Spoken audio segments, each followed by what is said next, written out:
Hello and welcome to the latest episode of the Retirement Cafe podcast, which is sponsored by My Financial Planner. Not knowing when you can afford to retire or what your pensions will provide can be worrying.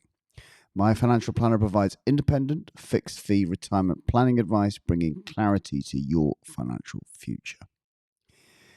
At My Financial Planner, we build a financial plan for your retirement and give you the knowledge to implement the plan. Find out more about getting a plan to fund the retirement you really want at myfinancialplanner.co.uk. Today, I would like to introduce you to a friend and client of mine, Katrina Moss. In the first of our series entitled The Story of Their Lives. Katrina has had a really varied career, both working for other people and for herself. She is a serial entrepreneur, creating 4 businesses of her own over the years in completely different sectors. Katrina shares the story of her life with a focus on the last decade, which was far from a gentle transition into semi-retirement. She faced many challenges, including moving house after 30 years in the same home, caring for her terminally ill mum, and subsequently sorting out her complex financial affairs, and founding her latest venture, the UK's biggest art competition exploring spirituality. Katrina shares her ethos of living into the fullness of all that life has to offer. I hope you enjoy my conversation with Katrina Moss as much as I did. Welcome to the podcast, Katrina Moss. Well, thank you very much, Justin.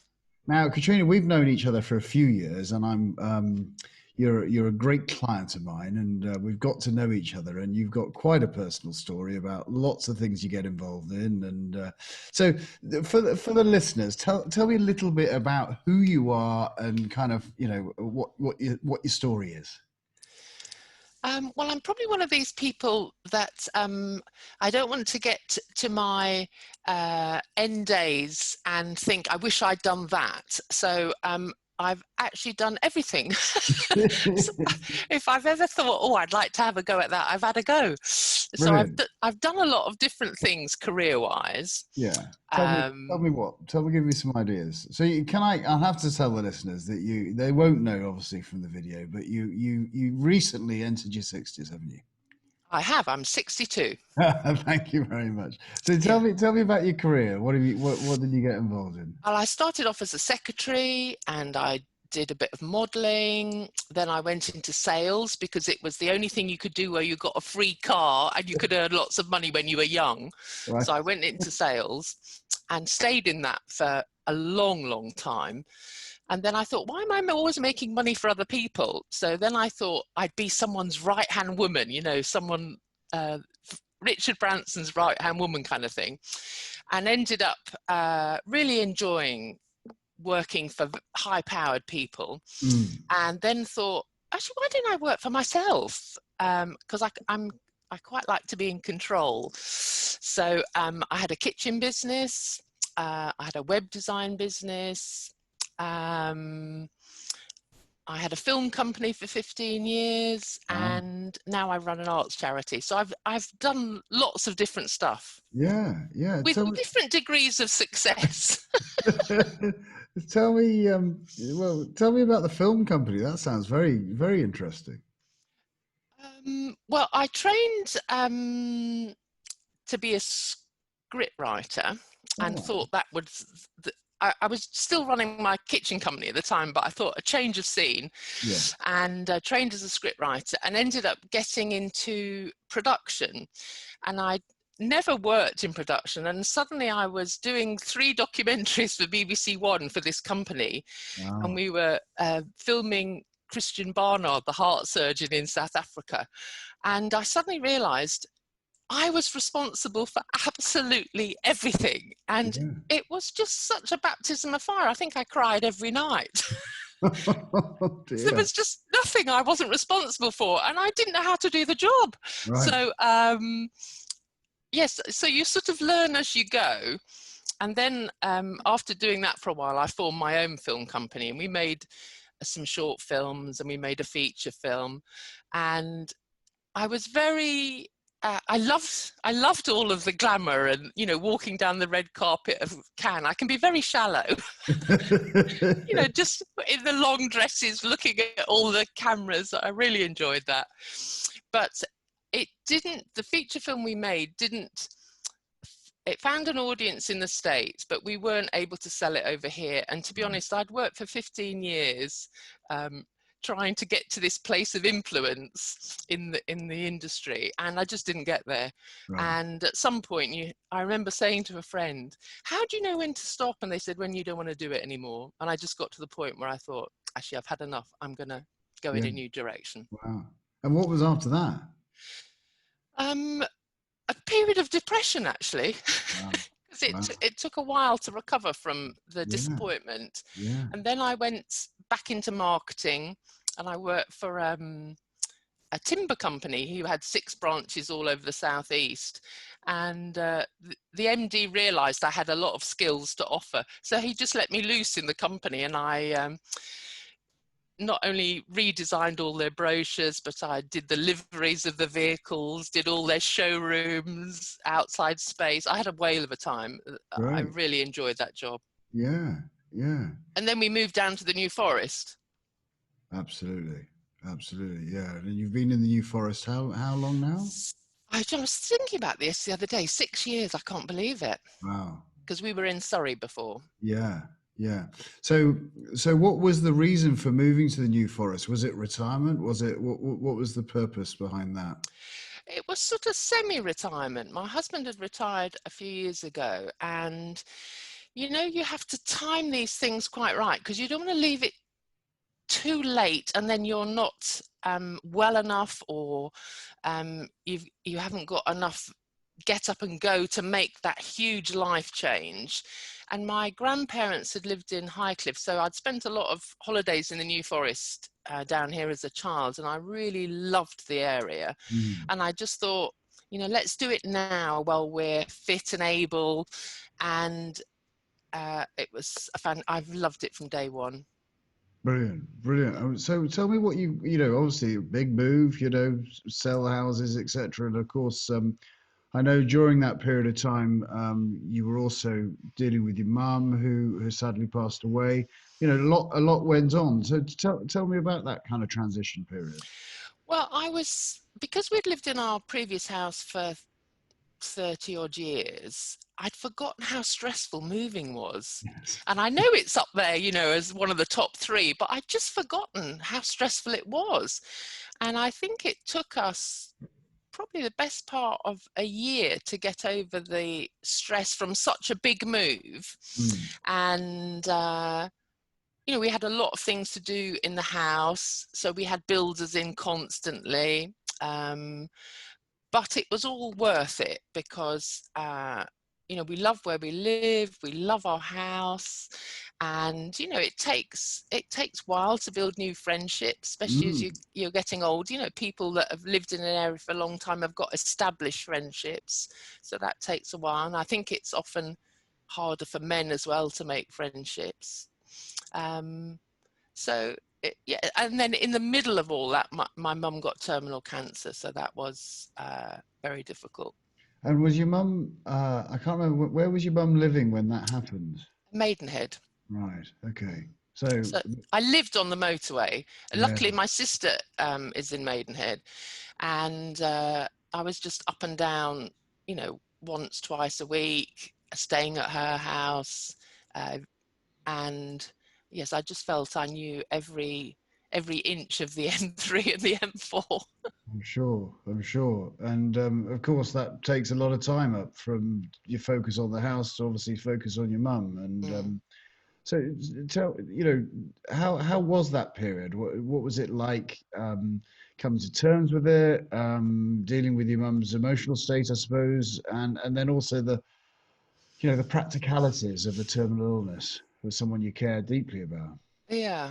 Well, I think it was a bit of a shock, because the diagnosis was terminal from the word go. Wow. So she had stage 4 stomach cancer. And so there was no coming back that she was going to get better. And luckily, my sister and I get on really well. We're quite close in age, 4 years apart. And when Mum went into Wexham Park Hospital, the care was mixed. You know, some staff were fantastic and really caring and very good at their job, and others were verging on negligent. And I think if my sister and I hadn't been there, actually she would have died in the hospital, because she needed people to speak up for her and to let them know what was going on, because she wasn't able to make herself clearly understood.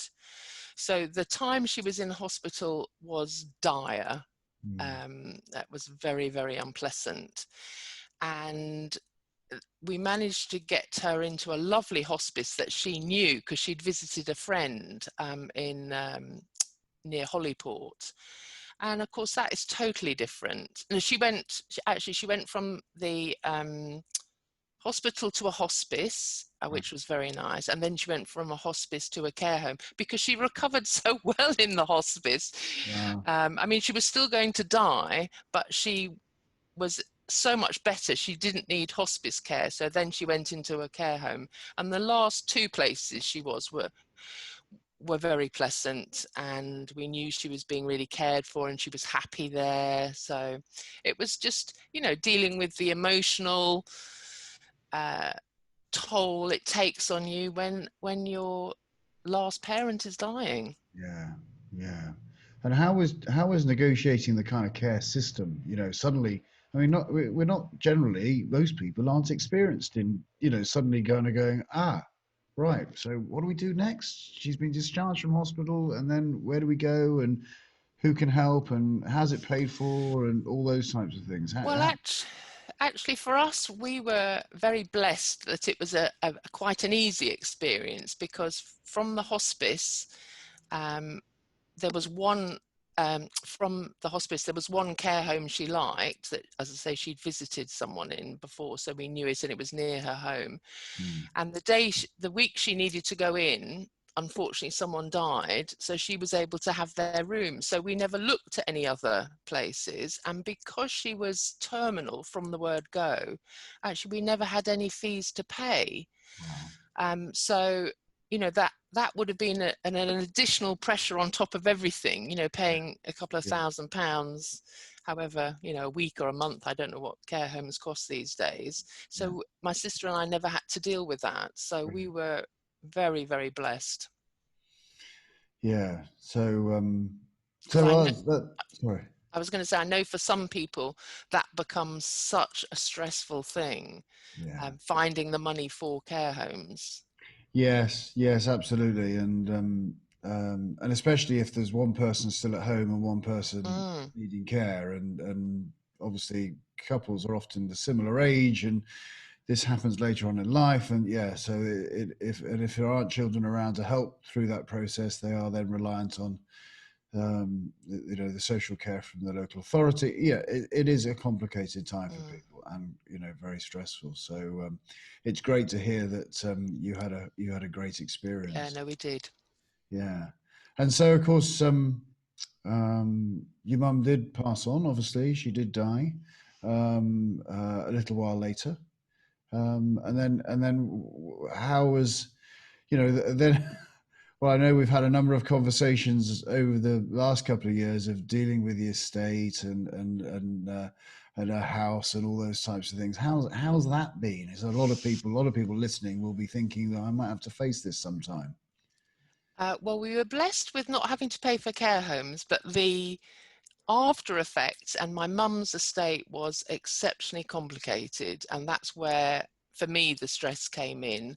Um, my mum was quite well off, and because her parents had been well off, so she had tried to sort of leave a legacy for myself and my sister. But it seemed like every time new financial advisors had got involved with my mum, they just sold everything and then rebought more things. And I think part of it was to earn their commission. I'm not sure they always gave her the best advice. So her financial affairs were really complex. There was lots of shares, lots of bonds, um, paperwork all over the place. Probate took a long time to sort out because it was so complicated. And of course, stuff goes back years and years, and you're trying to find paperwork that's sometimes 30, 40, 50 years old.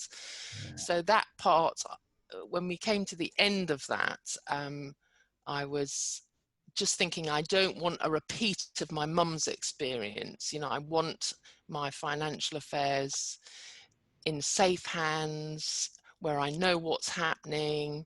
And that's one of the reasons I was so pleased when we met you, because I was just about to go with another company, and a well-known company who will be not named, and and I read some reviews that people had written, and I thought, oh, hang on a minute, this sounds a bit dodgy to me. You know, they're very well known, but there was a lot of people making complaints about fees and the level of service. So I thought, hang on, let's just take a step back. And then we looked around, and then we found you, and I haven't regretted that at all. Oh, that's nice to hear. Nice to hear. So, you know, obviously you've been in the New Forest a few years now. You've gone through that kind of passing of your mum and sorting all this stuff out. And I know there's still some things still need to be sorted for you, but you know, you're probably a little bit freer now. And I know you've got quite a few new projects that you're getting involved in. Tell me more about that, or those, in fact. Well, I think one of the things, because I was fortunate enough to have a parent who had money to leave, your future then becomes a bit more secure. So I felt she really left a legacy for me. And the day she died, I actually woke up with this idea that I would start a national art competition, as you do. And because she had left me that cushion, I was in a position to be able to do that. So I spent about 18 months talking to people, and because I think it's very important in your the latter half of your life that you focus your energies on things that you're passionate about. And it doesn't matter what they are, but you know, it needs to come from a place of passion. And I'm passionate about my faith and about creating a platform for people to discuss spiritual things. And I'm really interested in art. So I combine those two together to set up something called the Chaya Art Awards. And so I was quite tentative, but because I'm the kind of person I am, I didn't start small. I thought, oh, I'll just create the UK's biggest the biggest art competition exploring spirituality through the visual arts. And I've been very fortunate that it's been a real success. So we do it every 2 years, and artists from all over the country can enter at any level, whether they're a professional artist or just starting out. And then we have themes that are related around spirituality, and they can enter whatever their response is. So it doesn't have to be people who share my faith. It can be people of different faiths, people who don't have any faith at all. And then we choose from the however many hundreds we get in, about 40 to 60 pieces of artwork, and then we exhibit them in the Oxo Gallery, and we do an accompanying book, and the winner gets £10,000, and it's quite a big thing now. And it's a joy, an absolute joy. Stressful at times. You know, I think, you know, these things that are very rewarding in life often come with you having to put a lot of effort in. You know, people just see the end reward, but they all take lots of effort. But I don't mind that. I'm a natural organizer, so. Brilliant, brilliant. And of course, the recent pandemic's had some kind of quite big implications on this for you as well, hasn't it? Have you dealt with the lockdown and yeah? Well, we worked for 18 months to prepare for the next one that's happening, and that was due to take place Easter this year at the Oxo Gallery. Wow. So, of course, that cancelled, and fortunately, it cancelled at their behest, so I didn't lose my £10,000 to book it. But they've postponed it for till Easter next year, so we're going ahead in 2021. And then I was thinking, well, what can I do now that, you know, this isn't happening? So I decided to put the previous exhibition online, and I commissioned a company in Germany to build software that replicated the Oxo Gallery. So that was up for 3 months, and that was called Where is God in Our 21st Century World? Great. And then I was thinking, well, what can I do for this year's artists who've got to wait a year? And one of them came back to me and said, why don't we do something on COVID called Impact? And it's all the effects that COVID has had on society, on healthcare, on families, on beliefs. So I invited about 100 artists to submit work, and 60 of them did.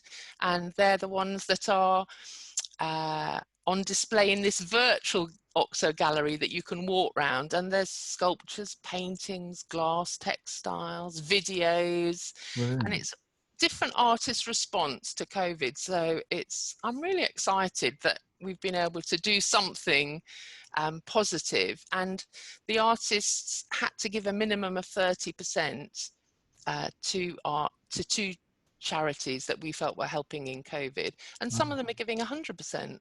Wow. And we're not taking any commission for organising it or selling anything. So it's been really exciting to see people's response. And we've had, I think, about 2,500 people have visited the exhibition so far. Fantastic. Fantastic. Well, I'm sure we can get those numbers up. We'll put links to the exhibition in the show notes so that everyone can find out where they can. Yeah, because it's free. Brilliant. Brilliant. So what's next? You know, we hope that you've got another 20, 30 years left on the planet, you know, full of vitality. What's left for Katrina?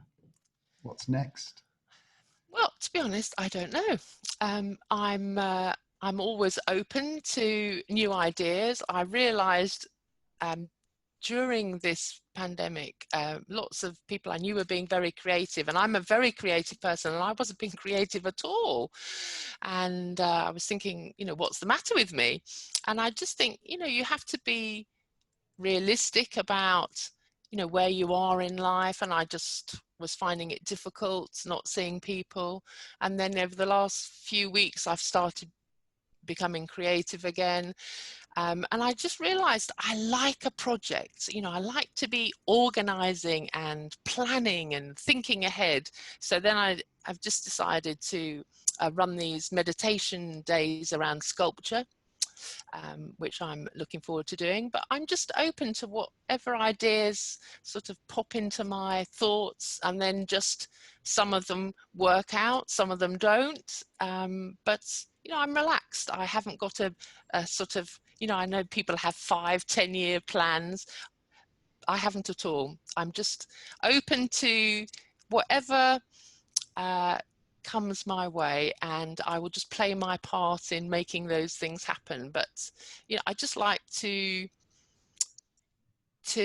live in the moment and live in the fullness of everything that life has to offer.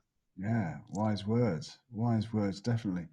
Well, Katrina, it's been fascinating chatting to you this morning. Thank you so much for taking time out of your very busy schedule to to have a chat. I do look forward to seeing you again live one day. Yes. We do seem to be doing a lot of Zooming, yourself and Phil. But yeah, so we'll put all the details in the show notes. Where can people find out more about you and the work that you do? Well, the Chai Art Awards is a charitable awards, and all of that can be found on the Chai Arts website. And people often struggle, how do they spell chai? If you think of chai tea, Right. CHAI, and then you add a YA on the end, so it's Chaya. And people often say to me, well, what does Chaya mean? And it means treasure in heaven. Ah, lovely. So it's the chayaartawards.co.uk. Wonderful, wonderful. And your contact details are on there as well if they want to get in contact with you. Brilliant, brilliant. Yeah. Well, thank you so much for taking your time out to chat to me and giving your wisdom to the audience of the Retirement Cafe. So once again, Katrina, thanks very much. Thank you for asking me, Justin. So until next time, this is Justin King helping you feel more informed in your retirement.